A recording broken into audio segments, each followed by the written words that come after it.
Thank you for joining us. The need to promote a better understanding of Israel and its achievements is greater today than ever. The best way to experience the land is to visit and personally celebrate the astonishing progress made in so very many fields. Our guest today is the President Emeritus of Nova Southeastern University, Dr. Fischler, who just returned from another visit to Israel and will share his impressions with us following these messages.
New Year is, of course, a time for taking stock. It's a time for reflection. And as we look back over the last year, there have been many achievements of which we can be proud. Just in the last week, we've witnessed some remarkable achievements. We've successfully launched the Amos 4 communication satellites. You should know that Israel is among a very small and elite group of countries capable of launching such satellites. This is yet another testament to Israel's technological prowess. Today, Israeli technology and innovation are sought-after commodities around the globe. And as a result, and despite the world's economic downturn and malaise, Israel leads the developed countries in sustained growth. Israel stands out economically and in so many other ways. Our young people continue to make us proud. Israeli high school students have brought home numerous prizes from global competitions, including gold, silver, and bronze medals from the Science and Computer Olympics. These are important. They're intellectual sports events, and I think they're very, very indicative. In international test scores, Israeli youngsters lead the Western world in math, and they're in the top tier in science. During a period in which the rest of our region is experiencing unprecedented turmoil, violence, extremism, we in Israel held elections and we formed a new government. I'm proud to serve as its prime minister. We remain an oasis of democracy, an oasis of stability, of tolerance and liberty, where the rights of all are protected, where all are equal under the law. Of course, we have many challenges too. We have to make sure that our economy continues to grow, that all Israelis enjoy the benefits of that economic growth. And we also have external challenges. We seek to advance peace with the Palestinians while maintaining our security and ensuring that the peace will be a real and enduring peace, not a ceremony, not an agreement that we celebrate for 2 minutes and then collapses. We want a real, genuine, and enduring peace, and this must be anchored on recognition of Israel as a Jewish state and on our security. This is what ultimately is needed. And together, no challenge is too great. We've acted together. We've defied the laws of history. We've overcome such tremendous odds. And Israel is such a thriving, bustling, prosperous, modern, advanced country. And you can look in a very, very far distance to the west and to the east and to other directions. And you see that Israel is a beacon of stability and modernity and progress. And it's because we're united. Because together, I believe we can continue to achieve great things for the Jewish people and for the world.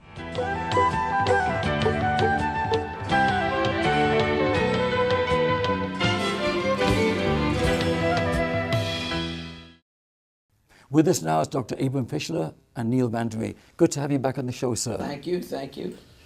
So it is interesting that you have again visited Israel and just returned from another epic trip. And I'd like you to share with our audience some of your experiences.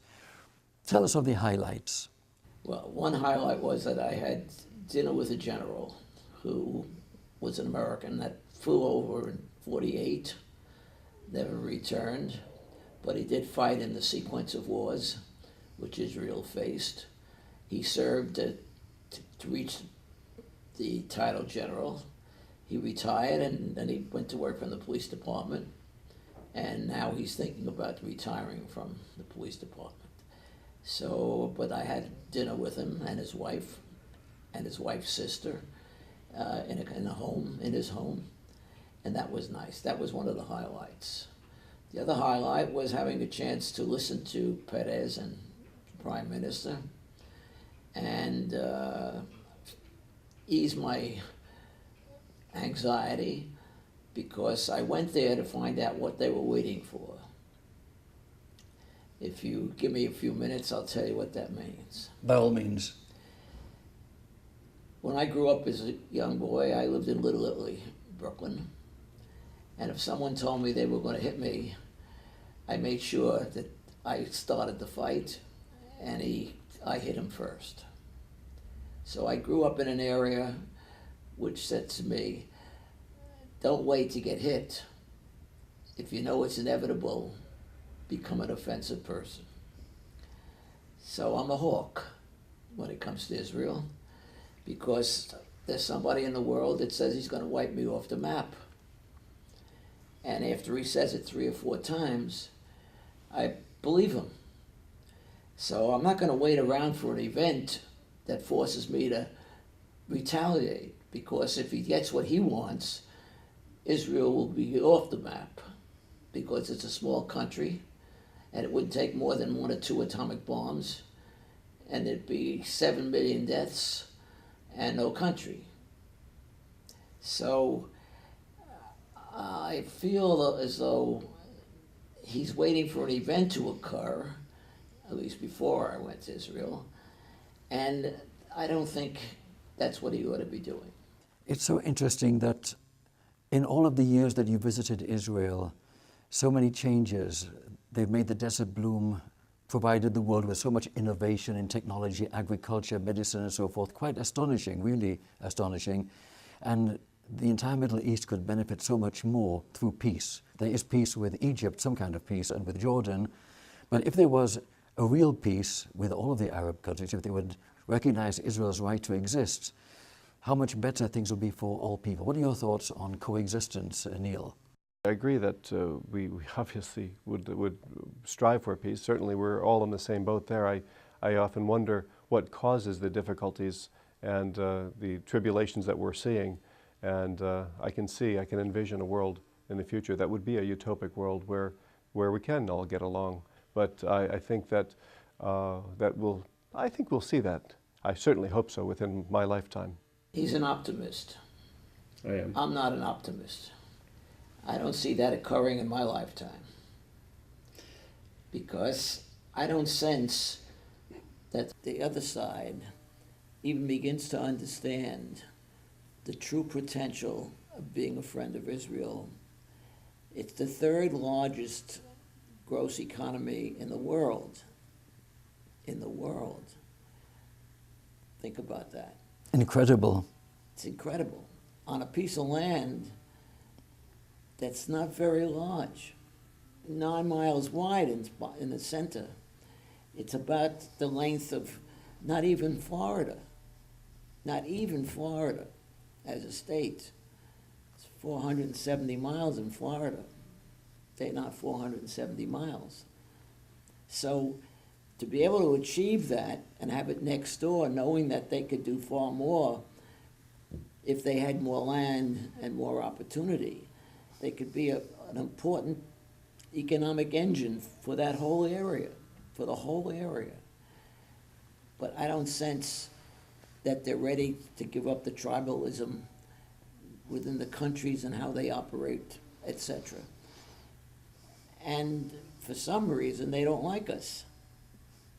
They would really like to get rid of us, but have the industrial developments that we would leave behind. Well, some people would argue on that point. When Israel left the Gaza Strip and basically they donated endless state-of-the-art greenhouses to the residents there, instead of utilizing all of this agriculture, they just smashed it, trashed it, and sold it as scrap. So that's not a very optimistic... That they'd even understand what they could gain. That's why I'm not an optimist. But you are an educator. Sorry for interrupting you. You founded one of the most important universities in the United States, Southeastern. And the question is, can education really prevail? Can people in less educated parts of the world, of course I'm referring in this case to the Arab world, can one educate them to a more open-minded attitude toward the future and so forth? They have to understand what a democracy is all about. They have to understand it's not an easy government to have, that it's a give and take if it's going to work effectively. Even we're having difficulty in this country. The other night I was listening to television, and in one of our branches, I won't mention it, but in one of our branches, you got people that are lobbying for support of businesses when it's not in our best interest, and they serve to vote. So they sit in the Congress, they driving, getting money from corporations and representing that corporation, not officially but unofficially, in a political vote. And you saw that with the Obama health care. And now they resigned, they're not running again. And you know why they're not running again? Because they were promised positions if they gave it up in the corporations they represented, in the drug companies they represented. Now, if you want to know what a conflict of interest is, that's a conflict of interest. It's an ethical position, unethical to be looked at. They see nothing wrong with that. And there are 6 of them that are doing that. And they only won by a few votes. And when they said they were going to vote in 15 minutes, they took 3 hours to convince those people to change their votes. But So- they did win. Well, questions of ethics and integrity aren't apparently limited to challenges in the Middle East, but right here in this most benevolent of democracies, the United States of America, we have our problems as well. Yeah. Yes, we do. Yes, we do. If we don't recognize that and do something about it, then more will do it. They have to understand there's a consequence for what they did. I don't think it bothers them. Speaking of education again, Neil, you have some thoughts as to, rather optimistic thoughts if I may say so. Some accuse you of being an idealist, which is not a bad thing. Do you believe that education can do more to bring humanity to a better condition? Well, I think we all do. I think that's a natural concept. But I want to go back to what Ari was saying. First of all, with these congressmen that you're talking about, who have obviously broken the ethical bounds of their position, they should be thrown in jail. Absolutely. They have noticed, you know, they shouldn't be rewarded with jobs in corporations overseas or wherever they may be. These are serious things, and I certainly hope that that they don't get their plum, apple, cherry jobs, whatever they are, But they're going to resign They're going to resign their positions and take those jobs, and they should be thrown in jail anyway. anyway. I agree. Absolutely. Yeah. Going back also to the concept of what can be done, I still hold the optimistic thought of a future of peace in the Middle East. There's been such tribulation and trials over there over the past decade, over the past 100 years, and going back into time. But I think I see something changing. I can see a brotherhood of man coming together and hopefully solving these problems again within our lifetime. You, I believe, mentioned that you're 85. 85. I'm a bit younger than you, and certainly hope to see it in my lifetime. And I hope that you make it to be 120 and see it in your lifetime as well. Thank you. Thank you. My dad died at 55, so I thought when I reached 55 I was doing well. But anyway, ideally, I think you're right, over time. But over time means generations. It doesn't mean a week, 2, a month, a year. Over time, you may be right. Man may come around to understand that you don't win by killing. I think so. I think not. And I think that's what we'll see. But it has to happen on both sides. It does. It only makes sense for those nations around them to not only emulate and copy what they're doing right, but to come to their need, should that time come, to befriend them in certain situations. You hear the story in Israel. They go to war, but the hospitals in Israel take care of the wounded on both sides. Yes. And they have an ambulance which stops at the border, and they transfer that patient into our ambulance, the Israeli ambulance, and they take them, and they take care of them Yes. at no fee. Mm-hmm. Okay. But is it the way we see it in the newspapers? Is there that much bombing and activity, or is it more peaceful than we see through the media? Well, it's not peaceful in Syria. They have their own wars. In fact, Sure. they have 3 or 4 groups that are now fighting. Mm-hmm. In Iraq, it's peaceful only because there's the dictatorship. Well, it's a never-ending succession of tragedies that occur there, but it's not only in the Middle East. There are people who argue that international terrorism, which is perpetrated by Islamic groups, is really an international challenge and problem. It's growing. And some people confuse the issue by labeling it as, oh, this is Hezbollah, this is Al-Qaeda, as if they're separate. But actually, other people are stating, that's nonsense. It really is all one and the same. It doesn't matter if somebody is representing one particular faction or another. The basic ideology and ultimate goals seem to be shared. What's your thought with regard to those people who claim that there is a clash of civilizations here? I don't think it's a civilization as much as a belief in culture systems. And in part of the world, they're not used to the freedom of living in a democracy and the struggles to keep good democracy moving. And in Saudi Arabia, they've never had a democracy. Most of the countries we're talking about really didn't have a democracy. Even in Iran, the family had it. And now we have a medical doctor sitting there, educated in London and in the United States. And look what's happening in the country. Look what happened. Look what's going on in that country. So I'm not sure what we're talking about can be accomplished in a revolutionary way. I think it's going to have to come in very slow steps as he says, as the young generations realize that that's not the way we ought to have to live under the threat of going into bomb shelters. All we can really do is hope that perhaps after all, through education and information, as Neil was saying, perhaps people will come closer and closer together and become enlightened and resolve issues in a civilized process over the negotiating table. That's what the UN was supposed to provide for us. And to many, the UN is quite a bit of a disappointment. Well, as I said, all we can do is hope for the very best. Neil, good to have you with us again. Thank you, Richard. And Dr. Fischler. Good to meet you. Thank you. Thank you, Abe. Thank you. Always a pleasure. Always. I'll be right back.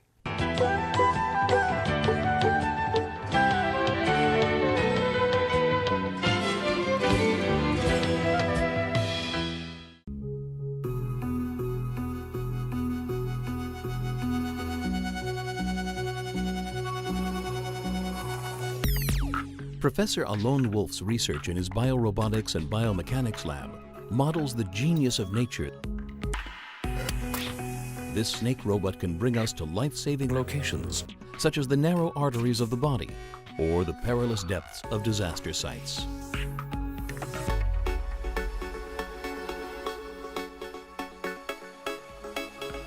Here at the Biorobotics and Biomechanics Lab, we created a robotic environment where you can play a game for your rehabilitation.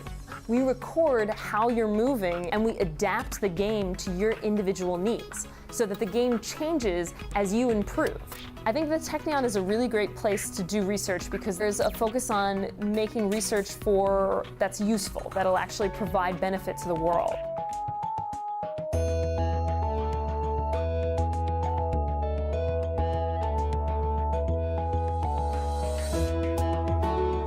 Rework enables a person that is completely paralyzed waist down and completely confined to wheelchair to walk. It shifts a person from a wheelchair user status to a crutch user status. One more thing about developing the device, everything actually was based on the basic education that I got from the Technion, which is priceless. Founded by Technion graduates, Insight Tech delivers the operating room of the future, non-invasive surgery and treatment with focused ultrasound. The technology allows us to treat almost any tumor inside the body. We are treating central nervous system diseases like Parkinson, like essential tremor. We'll definitely look as a next step on brain tumors.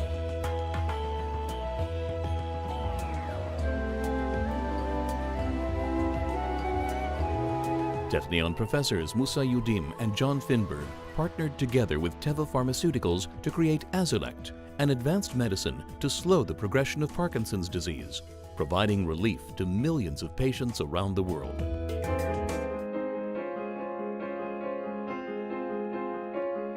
In award-winning Technion professor Moshe Shoham's laboratory, researchers discovered a way to combine advanced image processing with pioneering miniature robots. Renaissance, the integrated system, is now used in surgery worldwide.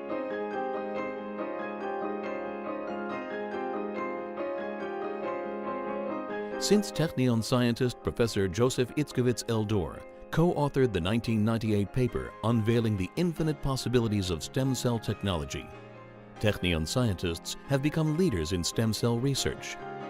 With the sheer speed of stem cell science and technology, I do think that in the future we will be able to use stem cells for the treatment of many diseases, from cancer and Parkinson's disease to heart failure.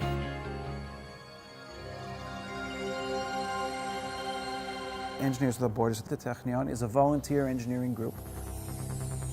We've worked in the Negev Desert here in Israel, in Bedouin communities. We've done some wonderful work in Nepal where we've developed a biogas reactor. The idea is that our students, together with faculty, develop appropriate engineering and sustainable engineering solutions to problems that we have assessed in developing communities.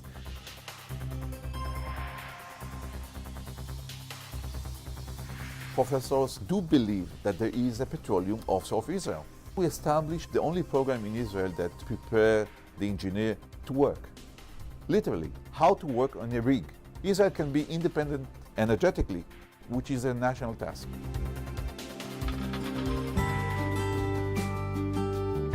For over 100 years, Technion, Israel Institute of Technology, is the place whose people, innovative research, ideas, and inventions make immeasurable contributions to mankind, enhancing the world now and securing your future. This concludes our special program for today from On Location at Nova Southeastern University. I'm Richard Peritz. Thank you for being with us.